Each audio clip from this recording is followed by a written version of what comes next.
Bakutel, le salon des technologies de l'information et des télécommunications, fête cette année son 20e anniversaire. Et ici, dans la capitale azerbaïdjanaise, sont dévoilées et partagées les dernières technologies. On parle d'ordinateurs, de puces, de réseaux sociaux, de téléphonie mobile et autres systèmes complexes de transmission de l'information. Et généralement, en matière de télécommunications, tout commence au-dessus de nos têtes, dans l'espace. Et le futur spatial de l'Azerbaïdjan est entre les mains de la société Azercosmos. La société, créée en 2010, a fait envoyer l'année dernière dans les étoiles le premier satellite national, Azerspace 1. Et cette année, elle a signé un contrat avec Airbus pour l'utilisation d'un deuxième satellite, Azersky. Une véritable fierté pour le président azerbaïdjanais Ilham Aliyev.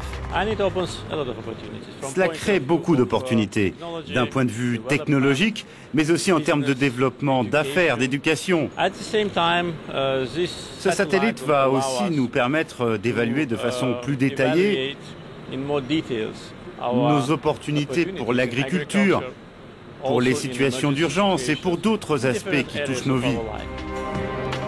En fait, Azersky est déjà dans l'espace. Ce satellite pour l'observation de la Terre est capable de photographier notre planète à très haute résolution avec une précision d'1,50 m.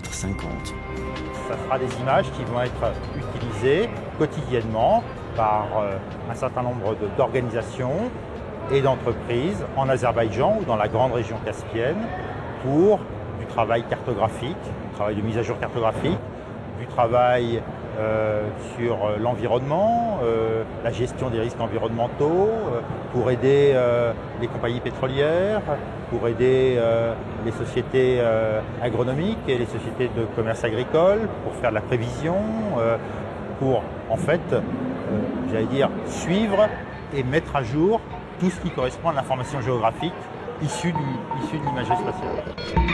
250 sociétés de 23 pays étaient présentes à Bakutel, depuis les pros de l'informatique aux pros de la communication, mais pas uniquement. Ainsi, High Tech Park est un incubateur qui profite du salon pour offrir à de jeunes startups un peu de visibilité. C'est le cas d'Aznanofor, une coopération turco-azérie qui vient de lancer Let the Nature Glow.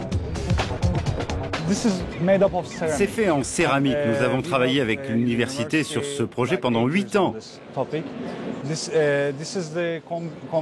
C'est une invention qui génère une lueur. Elle capte de l'énergie du soleil, de l'environnement, et elle la restitue quand il fait nuit. On ne consomme donc pas d'électricité ou de gaz pour faire fonctionner cette lampe. C'est une lumière naturelle.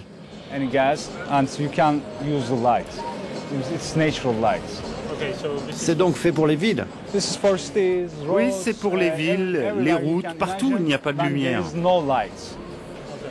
C'est parfait si on a besoin de lumière au milieu de nulle part.